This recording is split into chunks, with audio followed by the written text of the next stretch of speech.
নমস্কার বন্ধুরা, রমার রান্নাঘরে সকলকে স্বাগত। আজকে দেখুন আমি একটু নিরামিষ করে পুঁই শাকের তরকারি দেখাচ্ছি। এই দেখুন আমি পুঁই শাকটা করার জন্য এই যে বেগুন কেটে নিয়েছি এই সাইজের, আর এই ছোট ছোট ডুমো ডুমো করে একটু কুমড়ো নিয়েছি। আলুটাও দেখুন এই সাইজে এইরকমভাবে কেটে নিয়েছি। পটলটাও আমি কুচি কুচি করে এইভাবে কেটে নিয়েছি। এইবার আমি কিভাবে করব সেটা দেখাচ্ছি। পুঁই শাকটা দেখুন আমি এইভাবে কেটে নিয়েছি। কেটে নিয়ে এই যে জলে একটু ভিজিয়ে রেখেছি। কড়াতে দেখুন আমি সর্ষের তেল দিয়েছি। রান্নাটা সর্ষের তেলে করতে হবে অবশ্যই। আর এই দেখুন আমি এটা শুকনো লঙ্কা ফোড়ন দিয়ে দিলাম, একটা তেজপাতা দিয়ে দিলাম, আর এই 5 ফোড়ন দিয়ে দিচ্ছি। দিয়ে এবার সবজিগুলো আমি এক এক করে দিয়ে দেবো।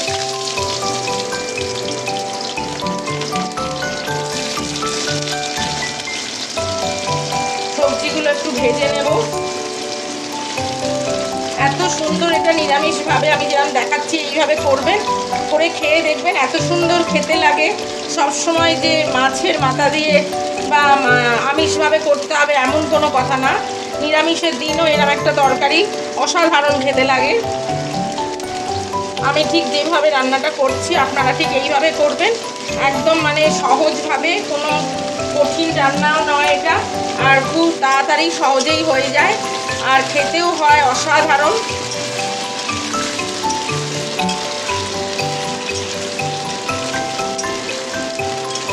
বেগুনটা একটু পরে দেব, আগে একটু এই সবজিগুলো একটু আগে ভাজা ভাজা করে নিয়ে। এই যে দেখুন বন্ধুরা, সবজিটা আমার একটু ভাজা ভাজা মতন হয়ে গেছে। এইবারে দেখুন আমি একটু 1 ইঞ্চি মতন আদা আমি একটু কুড়ুনিতে গ্রেট করে এরমভাবে রেখেছি, এই আদাটা দিয়ে দেবো।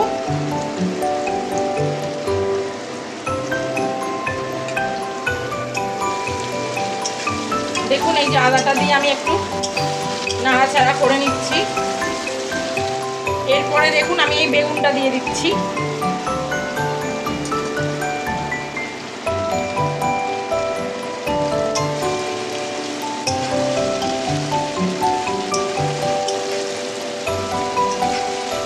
এত সুন্দর নিরামিষ তরকারি, অথচ খেতে এত সুন্দর লাগে।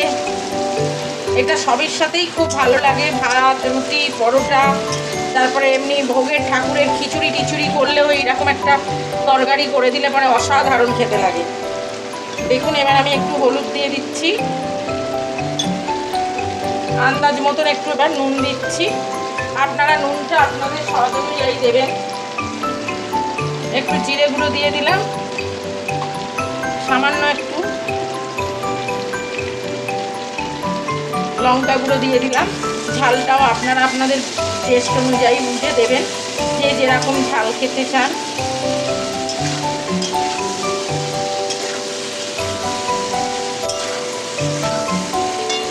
মিষ্টিটা আমি পরে দেব। এবার দেখুন শাকটা দিয়ে দিচ্ছি।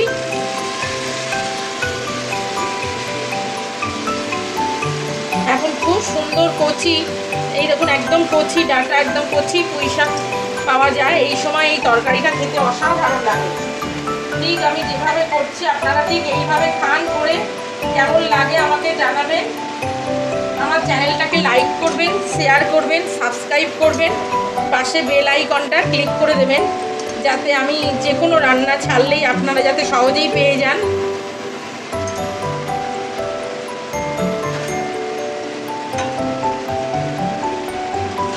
এই যে দেখুন এইবার আমি একটু নাড়াচাড়া করে চাপা দিয়ে দেব।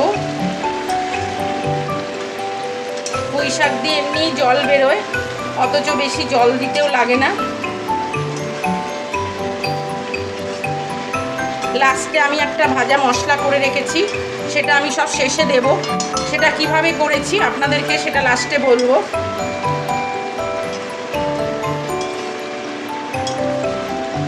এই যে দেখুন এবার এটাকে আমি চাপা দিয়ে দিচ্ছি। এগুলো সেদ্ধ হওয়ার জন্য চাপা দিয়ে দিলাম। এই যে দেখুন বন্ধুরা, এবার আমি ঢাকনাটা খুলছি 5 মিনিট পর। এই যে দেখুন কিরকম জল বেরিয়েছে। আমি কিন্তু এটা একটুও জল দিইনি, কিন্তু পুঁই শাকটা দিয়ে জল বেরিয়েছে, এই জলটাতেই এই আনাজগুলো সব সেদ্ধ হয়ে যাবে। এই যে অনেকটাই সেদ্ধ হয়ে গেছে। দেখুন আমি একটু এটা কালারের জন্য একটু অল্প একটু কাশ্মীরি রেড চিলি দিচ্ছি। এটা কোনো ঝাল হবে না, কিন্তু রংটা সুন্দর হবে।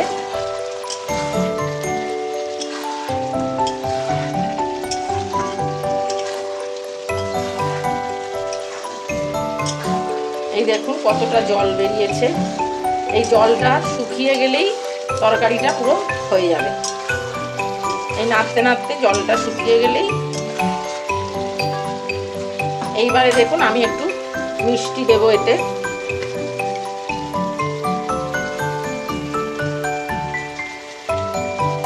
এই যে একটু মিষ্টি দিলাম, নিরামিষ তরকারি যেহেতু একটু মিষ্টি মিষ্টি হলেই খেতে ভালো লাগবে। আর দেখুন যে মশলাটা লাস্টে দেবো বলেছিলাম, যে মশলাটার কথা বলেছিলাম আপনাদের, সেইটা হচ্ছে দেখুন আমি এইটা মশলাটা আমি তৈরি করে রেখেছি। এই মশলাটার মধ্যে দিয়েছি আমি 1 চামচ জিরে, গোটা জিরে, 1 চামচ ধনে আর 2টো শুকনো লঙ্কা। এটা শুকনো খোলায় একটু ড্রাই রোস্ট করে নিয়ে আমি এটাকে গুঁড়িয়ে নিয়েছি দেখুন মিক্সিতে। আর এটা খুব বেশি মিহি করে গুঁড়োনো হবে না, এইরকম একটু দানা দানা মতন থাকবে। দেখুন এইটা লাস্টে আমি এই যে লাস্টে এই মশলাটা আমি দিয়ে দেবো। এইটার জন্য অসাধারণ খেতে লাগবে। আমি ঠিক যেইভাবে করেছি, যেইভাবে বললাম, আপনারা ঠিক এইভাবে করুন, করে খান। কেমন লাগে আমাকে জানাবেন। আমার চ্যানেলটাকে লাইক করবেন, শেয়ার করবেন, সাবস্ক্রাইব করবেন, আর পাশে বেল আইকনটা ক্লিক করে দেবেন, যাতে আপনাদের কাছে সহজেই আমার রান্নাটা পৌঁছে যায়। এই দেখুন শুকনো শুকনো মতন হয়ে গেছে, আমার তরকারিটা পুরো কমপ্লিট। আজ তাহলে এই পর্যন্ত, নমস্কার।